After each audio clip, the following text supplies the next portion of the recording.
अस्सलाम वालेकुम स्टूडेंट्स। आज की वीडियो में हम एक्सरसाइज 6.5 करने जा रहे हैं और 6.5 में इंटीग्रेशन जो हमें करनी है वो पार्शियल फ्रैक्शन की हेल्प से करनी है। सबसे पहले तो हमें ये पता होना चाहिए कि किस तरह के हमारे पास इंटीग्रेंट्स होंगे कि जिसकी इंटीग्रेशन पार्शियल फ्रैक्शन से हो सकती है। तो स्टूडेंट्स हमें याद रखना है कि अगर हमारे पास कुछ इस तरह की इंटीग्रेशन है, लेट से इंटीग्रल, और न्यूमरेटर में भी एक फंक्शन है एफ ऑफ एक्स और डिनोमिनेटर में भी एक फंक्शन है जी ऑफ एक्स, और हमें इसे इंटीग्रेट करना है। और रिमेंबर, ये कोई फॉर्मूले की हेल्प से सॉल्व नहीं हो सकता। जो हमने प्रीवियस वीडियोस में फॉर्मूले देखे थे कि ऊपर अगर उसका डेरिवेटिव है तो साथ में फंक्शन का डेरिवेटिव अगर मौजूद है तो आप फंक्शन की एक पावर इंक्रीज कर दें, तो ये सब यहाँ पे फेल हो जाती हैं अगर। तो अब हमें पार्शियल फ्रैक्शन की हेल्प से इसको किस तरह से इसको इंटीग्रेट करना है। तो 6.5 में हमें इस तरह के इंटीग्रेशन करनी है कि जिसमें न्यूमरेटर में भी एक फंक्शन होगा और डिनोमिनेटर में भी एक फंक्शन होगा और कोई फॉर्मूला भी अप्लाई नहीं हो रहा होगा। तो उसको हमने पार्शियल फ्रैक्शन की हेल्प से उसका डिनोमिनेटर डिकम्पोज करना है। और डिनोमिनेटर डिकम्पोज करने का मतलब ये होता है कि डिनोमिनेटर में जो भी टर्म्स हैं, जो मल्टीपल फैक्टर्स हैं, उसको हमने सेपरेट इंटीग्रेशन में कन्वर्ट करना है, यानी कि सेपरेट फैक्टर्स उसके बनाने हैं। तो डिफरेंट हमारे पास मेथड है कि अगर हमारे पास डिनोमिनेटर में लीनियर इक्वेशन है तो वो किस तरह से डिकम्पोज होगा, और अगर डिनोमिनेटर में हमारे पास क्वाड्रेटिक इक्वेशन है तो उसको किस तरह से डिकम्पोज करना है। या इस तरह से जो डिफरेंट चीजें हम यहाँ पे देखने वाले हैं कि डिफरेंट तरह के यहाँ पे फंक्शंस होंगे जिसके फैक्टर्स भी पॉसिबल हैं, उसको किस तरह से डिकम्पोज करना है। या कोई इस तरह का भी हमारे पास डिनोमिनेटर में फंक्शन होगा कि जिसको हमने पहले लॉन्ग डिवीजन की हेल्प से सॉल्व करना है। अगर हमारे पास न्यूमरेटर में पावर बड़ी है, डिनोमिनेटर में पावर छोटी है, तो उसको पहले लॉन्ग डिवीजन की हेल्प से हमने सॉल्व करना है। तो यहाँ पे हम एक्सरसाइज 6.5 का क्वेश्चन नंबर 1 करने जा रहे हैं, और क्वेश्चन नंबर 1 को भी हमने पार्शियल फ्रैक्शन की हेल्प से ही सॉल्व करना है। तो क्वेश्चन नंबर 1 में जो क्वेश्चन हमारे पास है,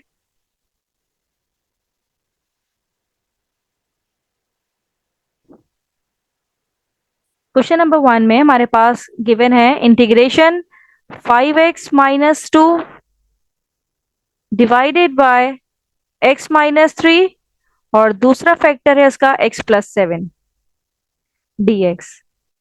अब यहाँ पे देखें कि इसके डिनोमिनेटर में भी हमारे पास फंक्शन मौजूद है, न्यूमरेटर में भी फंक्शन है। तो इस तरह के फंक्शन को डील करने के लिए हमें पार्शियल फ्रैक्शन की हेल्प चाहिए होती है। पार्शियल फ्रैक्शन क्या करता है कि इसके जो डिनोमिनेटर है उसको डिकम्पोज कर देता है, यानी कि तोड़ देता है इसके डिनोमिनेटर्स को। तो क्या करना है स्टूडेंट, सबसे पहले कंसीडर जो अंदर का इसका फंक्शन है, यानी कि जो न्यूमरेटर का फंक्शन है, डिवाइडेड बाय जिसका डिनोमिनेटर है x-3 x+7। हमने इसको कंसिडर कर लिया, पहले इसको डिकम्पोज करते हैं, फिर डिकम्पोज करने के बाद उसको इस मेन इक्वेशन 1 में पुट कर देंगे। और डिकम्पोज किस तरह से करना है स्टूडेंट्स, यहाँ पे हमने कुछ चीजें लेट करनी है कि अगर ये दोनों लीनियर फैक्टर्स हैं, लीनियर का मतलब ये कि पावर 1 है दोनों की, तो हमने क्या करना है, सिंपल a अपॉन पहला फैक्टर प्लस b अपॉन ये दूसरा फैक्टर, राइट। अगर ये हमारे पास लीनियर नहीं होता बल्कि क्वाड्रेटिक होता तो हम इसकी जो डिकम्पोज करने का इसका प्रोसीजर चेंज होता। लेकिन अगर आपके पास ये लीनियर फैक्टर्स हैं तो उसको डिकम्पोज करने के लिए सिंपल मैंने एक वेरिएबल ले लिया a, उसको पहला फैक्टर डिनोमिनेटर में लिख दिया, और फिर दूसरा वेरिएबल b ले लिया और डिनोमिनेटर में दूसरा फैक्टर ले लिया। तो यहाँ पे हम इसको कहते हैं कि लेट से ये हमारे पास इक्वेशन नंबर 2 है। यहाँ पे हमें करना क्या है स्टूडेंट्स, हमारा मेन पर्पस ये है कि हम a और b की वैल्यूज फाइंड आउट करें। और a और b की वैल्यूज फाइंड आउट करने के लिए यहाँ पे हमें इसका एलसीएम लेना पड़ेगा। और एलसीएम किस तरह से हम लेंगे कि x-3 अपॉन x+7, और जब एलसीएम लेंगे तो a के साथ क्या मल्टीप्लाई हो जाएगा, x+7 प्लस b के साथ x-3। अब इसको हम मल्टीप्लाई कर देते हैं, ये हो जाएगा ax+7a प्लस bx-3b, और डिनोमिनेटर में हमारे पास क्या आ जाएगा, x-3 upon x-3 multiply x+7। और राइट साइड पे हमारे पास क्या मौजूद है, 5x-2, और डिवाइड क्या हो रहा है इसके साथ, x-3 x minus x plus 7। तो ये यहाँ से तो ये कैंसिल आउट हो जाएगा। अब यहाँ पे करना क्या है कि यहाँ पे हमने इसको इक्वेट करवाना है, राइट। तो हम यहाँ पे लिख देते हैं इक्वेट द इक्वेशन। तो इक्वेट करवाने से यहाँ पे हमने ये देखा कि x का वेरिएबल एक यहाँ पे मौजूद है, एक x का टर्म यहाँ पे मौजूद है। तो हम यहाँ पे लिख सकते हैं कि इस साइड पे तो 5x-2 ही है, लेकिन इस साइड पे a प्लस बी है और x मैंने कॉमन ले लिया, यानी कि ax प्लस बी एक्स में से x कॉमन ले लिया और a प्लस बी। बाकी कांस्टेंट टर्म कौन कौन सी हैं? 7a minus 3b। अब जब इक्वेट करवाएंगे तो x के टर्म को x के टर्म के साथ इक्वेट करवाएंगे, यानी कि इस साइड पे है 5 और इस साइड पे है a प्लस बी। इसको हमने कह दिया कि ये हमारे पास इक्वेशन a है। और इस साइड पे ये सब कांस्टेंट टर्म्स हैं और यहाँ पे कांस्टेंट क्या है? -2। तो -2 is equals to 7a minus 3b। इसको हमने कह दिया ये हमारे पास इक्वेशन b है। तो अब यहाँ पे हमने एलिमिनेशन मेथड की हेल्प से a और b की वैल्यू फाइंड आउट कर लेनी है। एलिमिनेशन मेथड वो क्या होता है कि आपने एक इक्वेशन में से एक वैल्यू निकालनी है और दूसरे इक्वेशन में पुट कर देनी है। यानी कि अगर यहां से इक्वेशन नंबर ए से मेरे पास वैल्यू आ रही है ए की, जो कि आ जाएगी, अगर बी इस साइड पे जाएगा तो 5 माइनस बी। इसको मैंने कह दिया ये इक्वेशन सी है मेरे पास। अब ये ए की इक्वेशन हमने उठा के पुट करनी है इक्वेशन बी में, इस वाली इक्वेशन में। तो equation B implies that -2 equals to 7। A की जगह पे क्या पुट करेंगे? 5 माइनस बी और -3b ऑलरेडी मौजूद है। तो -2 equals to 7 5 35 minus 7b minus 3b, तो ये हो जाएगा -10b। तो यहां से मेरे पास -2 है, ये 10b को हम इस साइड पे ले आते हैं, ये प्लस हो जाएगा। और 35 है, -2 उस तरफ जाएगा तो प्लस हो जाएगा, तो ये हो जाएगा 37। तो यहां से b की वैल्यू तो मेरे पास आ गई। b की वैल्यू है 37/10। ये मेरे पास b की वैल्यू है। अब मुझे a की वैल्यू चाहिए, तो इक्वेशन c में मैं ये b की वैल्यू डालूंगी, यहां से मेरे पास a की वैल्यू आ जाएगी।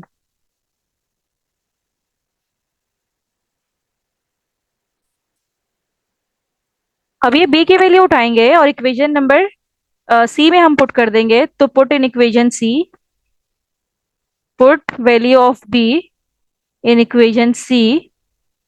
और c क्या है हमारे पास? Same implies that a equals to 5 minus b और b की जगह पे 37/10। एलसीएम ले लीजिए, ये हो जाएगा 10 5 जा 50, 50 माइनस 37, ये हो जाएगा। a की वैल्यू हमारे पास यहाँ पे आ जाएगी 13/10। तो ये a की वैल्यू भी आ गई और b की वैल्यू भी आ गई। जब a और b की वैल्यू आ जाएंगी तो ये हमारे पास इक्वेशन 2 मौजूद है। Put values of a and b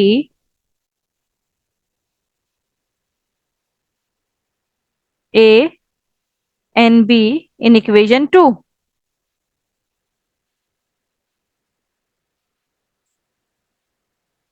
अब इस a की जगह पे हम क्या पुट करेंगे? 13/10 divided by x-3, plus b की जगह पे हम पुट करेंगे 37/10 और डिवाइड करवाएंगे x+7 के साथ। अब ये इसको हम इस तरह से भी लिख सकते हैं कि 13 ऊपर रहा और डिवाइड में ये 10 यहाँ पे आ गया और साथ में x-3 प्लस 37 यहाँ पे है डिवाइडेड बाय 10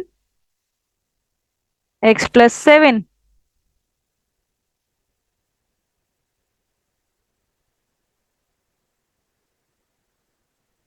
राइट।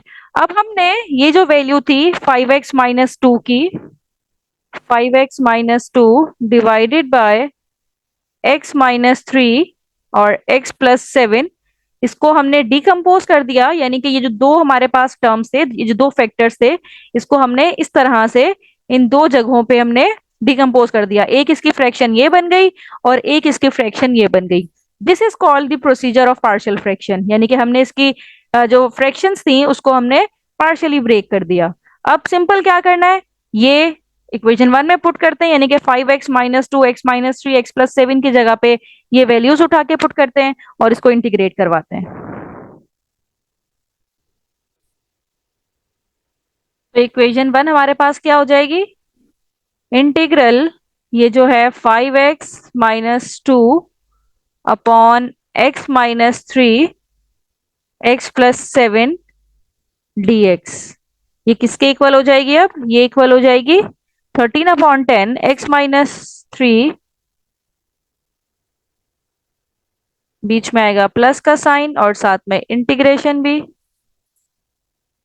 ये भी dx plus integration 37/10 x+7 dx।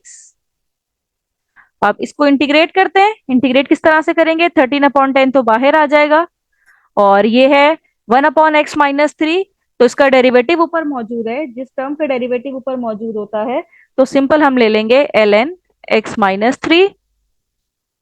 Same in that case 37/10 x+7, ऊपर डेरिवेटिव 1 मौजूद है क्योंकि x+7 का डेरिवेटिव 1 होता है, 1 ऊपर मौजूद है, तो ये भी आ जाएगा ln x+7 plus C, constant of integration.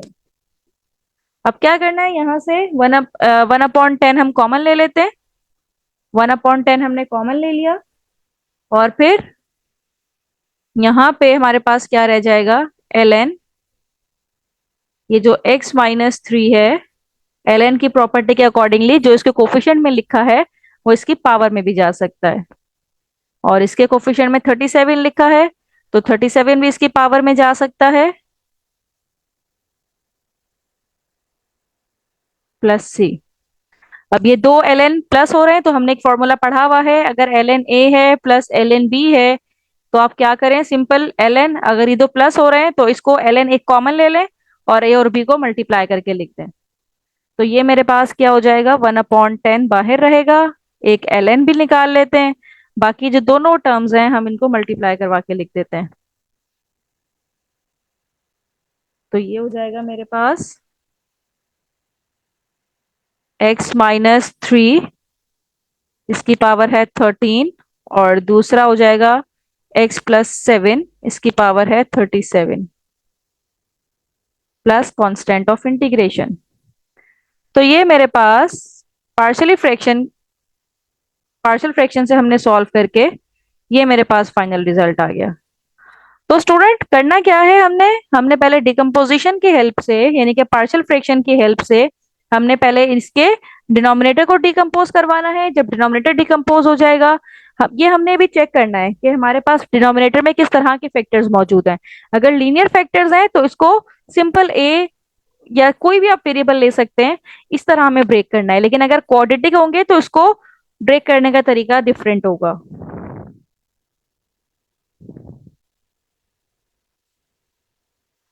अब क्वेश्चन नंबर 2 करने जा रहे हैं हम 6.5 का, और इसमें भी हमारे पास जो फैक्टर्स मौजूद हैं डिनोमिनेटर में, ये भी हमारे पास लीनियर फैक्टर्स हैं, दो फैक्टर्स हैं और दोनों लीनियर फैक्टर्स हैं, एक है x-3 और दूसरा है x-4। तो हमें पता है सबसे पहले क्या करना है, हम ये सिर्फ न्यूमरेटर और डिनोमिनेटर उठा लेते हैं और इसको डिकम्पोज करवाते हैं पहले, फिर इंटीग्रेट करवा लेंगे। जब दोनों लीनियर फैक्टर हो तो क्या करना है, simple a upon first factor plus b upon second factor x-4। तो अब क्या करना है, सिंपल एलसीएम लेना है, ये है x-3, यहाँ पे है x-4, तो ये हो जाएगा a x-4 plus b x-3, bracket open करते हैं, ax-4a प्लस bx-3b, और डिनोमिनेटर दोनों तरफ सेम था तो वो कैंसिल आउट हो गया, सिर्फ ये टर्म्स रही। इसको हमने कह दिया ये इक्वेशन नंबर, ये वाली इक्वेशन 1 है, और इसको कह दिया कि ये इक्वेशन 2 है। पहले ए और बी की वैल्यू फाइंड आउट कर लें, इसके बाद हम उसका इंटीग्रेशन ले लेंगे। अब क्या करना है स्टूडेंट्स, यहाँ पे आके हमने इक्वेट करना है। यहाँ पे किस तरह से इक्वेट करना है कि जो x की टर्म्स हैं उसको हमने कॉमन ले लिया और x यहाँ पे है, प्लस और जो कांस्टेंट टर्म है -4a -3b, एक टर्म ये है और एक टर्म ये है, तो इसको हमने इक्वेट करवा लिया। Equate the above equation. जब इक्वेट करवाएंगे तो हमारे पास कौन कौन सी इक्वेशन बनेगी, a प्लस बी, ये x का कोफिशिएंट है, यहाँ पे x का कोफिशिएंट है 7, तो हमारे पास पहली इक्वेशन बनेगी a plus B is equals to 7, इसको कहते हैं इक्वेशन नंबर a। और दूसरी बनेगी -4a -3b is equals to -25, इसको कहते हैं इक्वेशन नंबर b। अब एलिमिनेशन मेथड की हेल्प से हमने a और b की वैल्यूज निकालनी है। और वैल्यूज कैसे निकलेंगी, पहले इक्वेशन a में से हम वैल्यू निकाल लेते हैं a की, तो यहां से अगर मैं a की वैल्यू निकालूं तो ये बचेगा 7 -b। तो ये a की वैल्यू उठा के मैं इक्वेशन नंबर b में रखती हूँ, तो ये मेरे पास क्या हो जाएगा, -4, a की जगह पे आ जाएगा 7 -b -3b is equals to -25। तो ये -7 4 = 28, minus minus +4b -3b is equals to -25। 4 -3 is just b, और यहाँ पे है -25, -28 उस तरफ जाएगा तो प्लस का 28 हो जाएगा, तो b की वैल्यू मेरे पास आ जाएगी 3। अब b की वैल्यू 3 है तो इसको हम इस इक्वेशन c में पुट करेंगे। Put value of b in equation c, और इक्वेशन सी क्या है, a इक्वल्स टू 7 -b, यानी कि 7 -3 हो जाएगा, तो a is equals to 7 -3 is 4। तो यहां से मेरे पास a की वैल्यू भी आ गई और b की वैल्यू भी आ गई। अब a और b की वैल्यू को उठा के हम इक्वेशन नंबर 2 में पुट करते हैं, फिर इसको इंटीग्रेट करवाएंगे। Put value of a and b in equation number 2, तो a की वैल्यू है 4/x-3 प्लस b की वैल्यू है 3/x-4। तो a और b की वैल्यू आ गई, यानी कि ये पूरी चीज किसके इक्वल हो गई, इन दो टर्म्स के। अब इन दो टर्म्स को उठाते हैं और इक्वेशन 1 में पुट करते हैं। Put in equation 1। इक्वेशन 1 में किस तरह से पुट करेंगे इसको, integrate 4/x-3 plus 3/x-4 dx, यानी कि ये वाली जो टर्म्स थी 7x-25 और x-3 इंटू x-4, इस टर्म की जगह पे, यानी कि ये पूरी टर्म किसके इक्वल आई थी, इन दो टर्म्स के, यानी कि पार्शियली ब्रेक कर दिया था। तो अब बस इसको इंटीग्रेट करवाना है और सिंप्लीफाई करना है। दोनों फंक्शंस को अलग अलग इंटीग्रेट करवा लेते हैं। ये है 4/x-3 dx plus integral 3/x-4 dx। 4 तो इंटीग्रल से बाहर आ जाएगा। 1/x-3, x-3 का डेरिवेटिव ऊपर मौजूद है, x का डेरिवेटिव होता है 1। अगर डेरिवेटिव ऊपर मौजूद होता है तो प्रीवियस वीडियो के आपने देखी होगी, तो उसके अकॉर्डिंगली हम सिंपल लिख सकते हैं ln x-3।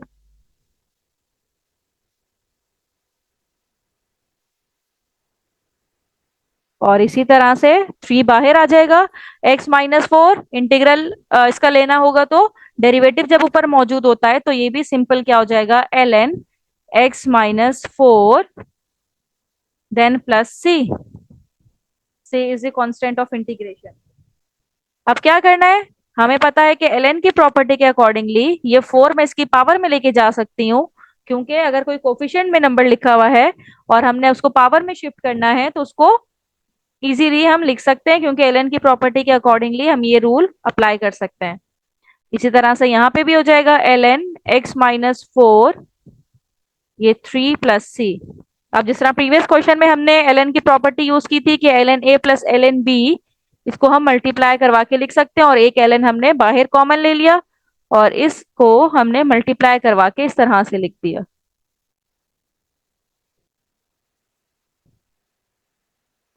ये मेरे पास इसका फाइनल रिजल्ट है।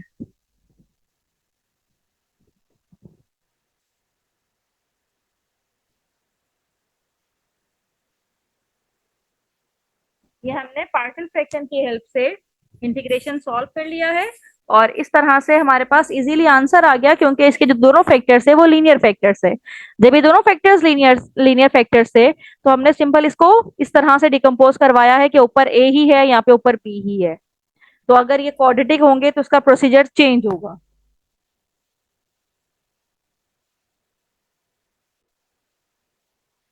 अब 6.5 का क्वेश्चन नंबर 3 करने जा रहे हैं और इसमें हमारे पास है dx/a² - x²। तो स्टूडेंट इसको भी हमने पार्शियल फ्रैक्शन की हेल्प से ही सॉल्व करना है। सबसे पहले कंसीडर 1/a² - x²।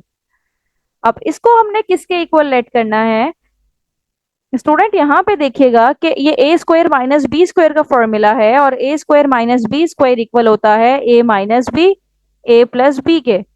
तो ये जो हमारे पास क्वाड्रेटिक इक्वेशन थी इसको हमने डिकम्पोज करवा दिया, मतलब इसको हमने फॉर्मूले में ब्रेक किया तो ये लीनियर में ब्रेक हो गया। मतलब ये क्वाड्रेटिक से हमारे पास दो लीनियर फैक्टर्स आ गए और लीनियर फैक्टर्स को डिकम्पोज करने के लिए हमें पता है हम क्या करते हैं, a/a - x पहला फैक्टर प्लस b/a+x ये दूसरा फैक्टर। तो ये वाली इक्वेशन अगर हमारे पास 1 थी तो ये हमारे पास इक्वेशन 2 है। अब उसी तरह से इसका एलसीएम लेंगे। ये है a-x a+x, एलसीएम लीजिए तो ये a के साथ मल्टीप्लाई होगा a+x और b के साथ क्या मल्टीप्लाई होगा a-x। और इस साइड पे ये चीजें तो साथ चल ही रही हैं।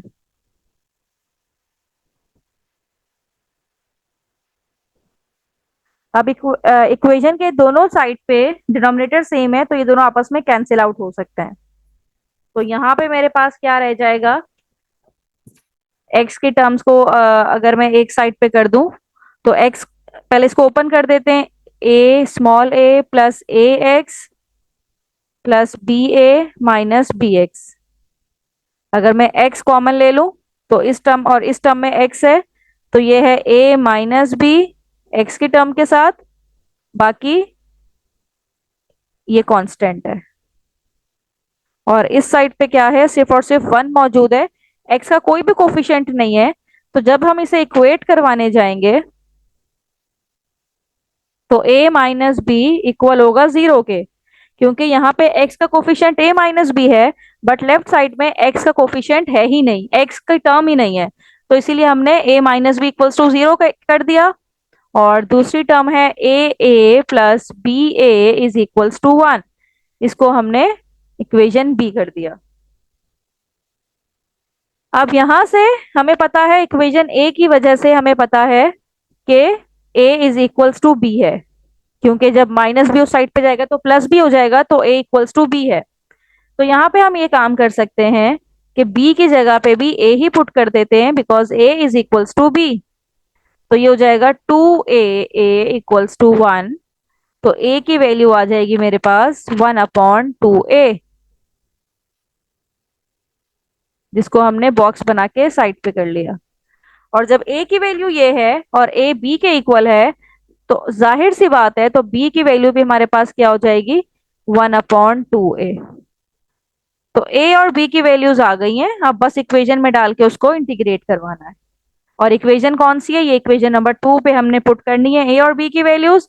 और जब इसको पुट कर लेंगे फिर इक्वेशन 1 में डाल के उसको इंटीग्रेट करेंगे। Put values of a and b in equation number 1 in equation number 2। तो इक्वेशन 2 हमारे पास क्या हो जाएगी, इक्वेशन 2 हमारे पास हो जाएगी, ये पूरी चीज किसके इक्वल आ गई, a अपॉन यानी कि 1/2a प्लस b की वैल्यू है 1/2a a+x। अब ये जो फैक्टर था 1/a² - x², ये किसके इक्वल आ गया? 1/2a और दूसरा फैक्टर है 1/2a+x। अब इसको हम इक्वेशन 1 में पुट करेंगे। अब ये वाली जो टर्म है dx/a² - x², ये किसके इक्वल हो जाएगी? Integration 1/2a-x plus 1/2a+x dx।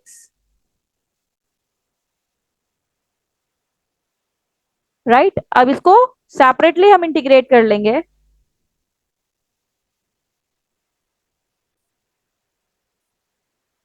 इसको हम किस तरह से लिख सकते हैं? Integral 1/2a-x dx plus integral 1/2a+x। Separately integrate करेंगे। 1/2a तो इंटीग्रल से बाहर आ जाएगा क्योंकि कांस्टेंट है। अब a माइनस एक्स का डेरिवेटिव होता है -1, क्योंकि a का डेरिवेटिव 0, -x का डेरिवेटिव -1। तो ऊपर अगर -1 है तो हम क्या करते हैं, इसको माइनस लगा के सिंपल ln a-x कर देते हैं, प्लस 1/2a बाहर और a+x का डेरिवेटिव ऊपर 1 मौजूद है, तो ये simple ln a+x, then constant of integration is c। अब ये 1/2a यहाँ पे कॉमन है तो हम कॉमन ले लेते हैं 1/2a, और अंदर क्या रह जाएगा? ln, पहले ये प्लस वाली टर्म लिख देते हैं, ln a+x minus ln a-x। अब ln की प्रॉपर्टी है कि ln a माइनस अगर हो रहा है ln b के साथ, तो क्या करें, ln एक दफा लिखें और जो माइनस हो रहा है इसको इस तरह से डिवाइड फॉर्म में लिख दीजिए। तो ये हमारे पास हो जाएगा 1/2a, ln एक हमने कॉमन ले लिया, तो अंदर क्या रह जाएगा हमारे पास? a+x upon a-x plus constant of integration. ये हमारे पास इसका फाइनल रिजल्ट है।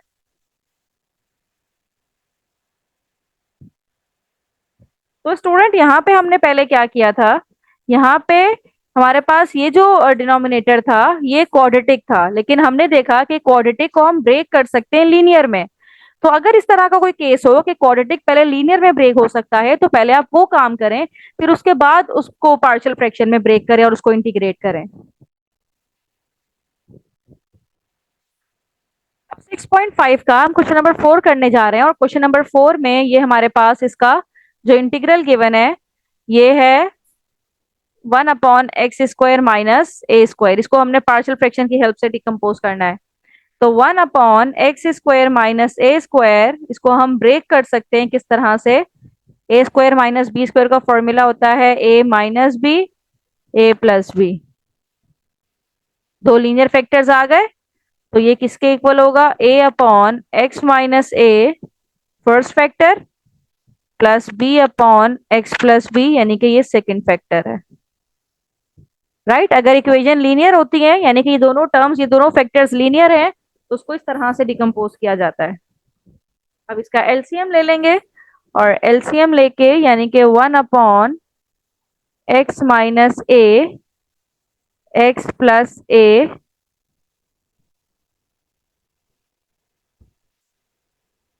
यहाँ पे b नहीं होगा बल्कि a होगा।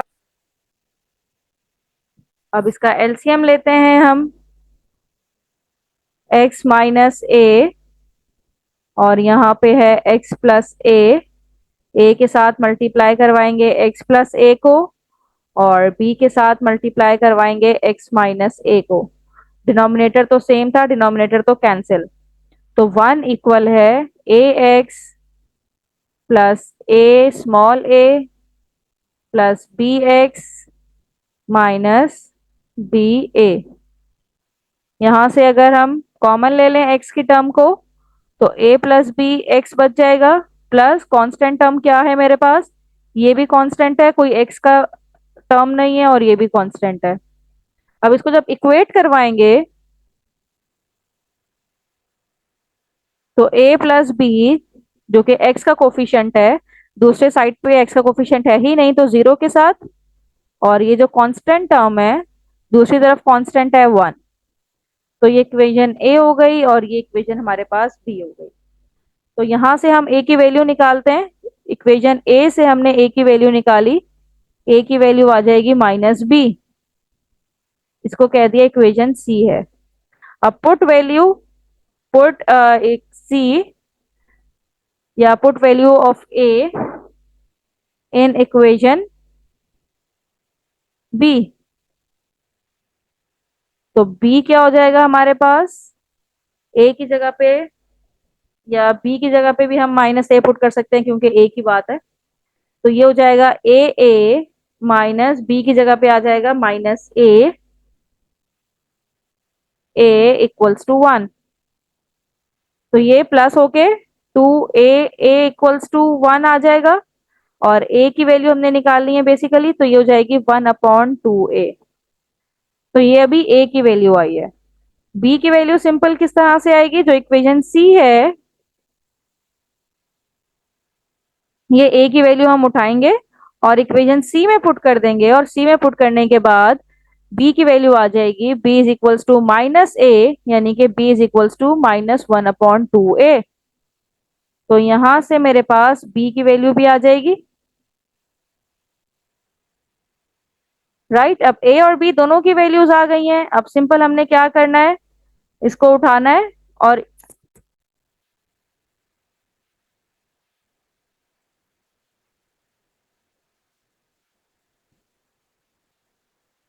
इसको उठा के अपने a और b की जगह पे हमने पुट कर देना है।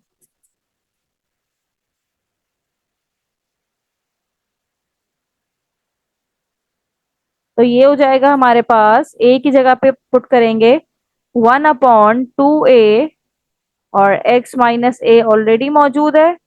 b की जगह पे -1/2a, तो ये प्लस नहीं होगा, माइनस हो जाएगा 1/2a x plus a।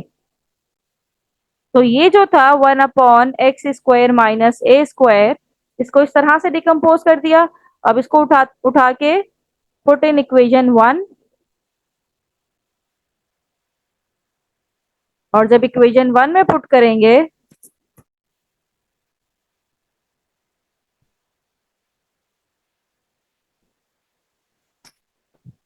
Equation 1 में पुट करने के बाद सिंपल बस अब उसे इंटीग्रेट करना है।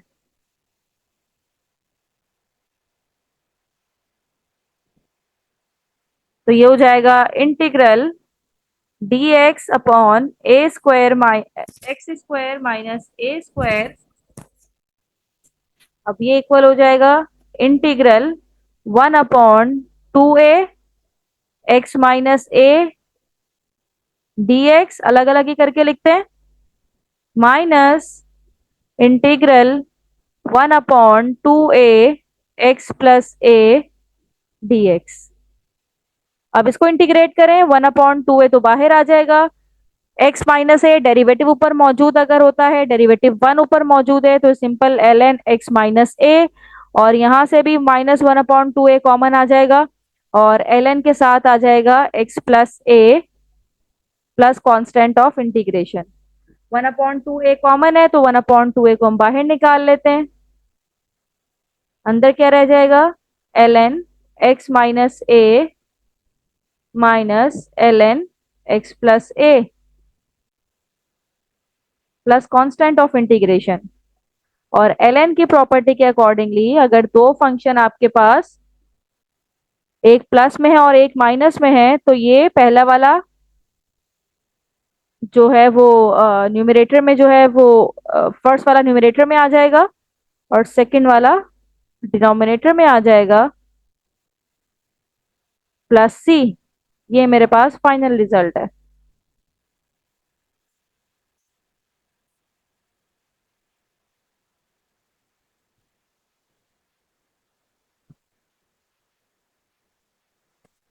तो स्टूडेंट, अगर हमारे पास क्वाड्रेटिक इक्वेशन है, मतलब आपके पास हाईएस्ट पावर 2 है, तो आप उस हाईएस्ट पावर को पहले, अगर डिकम्पोज हो रहा है, मतलब कोई फॉर्मूला अप्लाई होके वो लीनियर में ब्रेक हो रहा है, तो पहले उसे लीनियर में ब्रेक कर दें।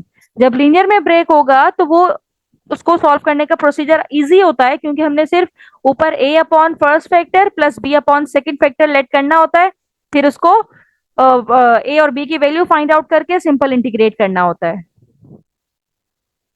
तो स्टूडेंट, एक्सरसाइज 6.5 का पार्ट 1 हम यहाँ पे एंड करते हैं, जिसपे हमने 4 क्वेश्चंस किए हैं। इंशाल्लाह इसके पार्ट 2 में अगले के क्वेश्चंस करेंगे, तो आप मेरी अगली वीडियो जरूर देखिएगा। Thank you so much.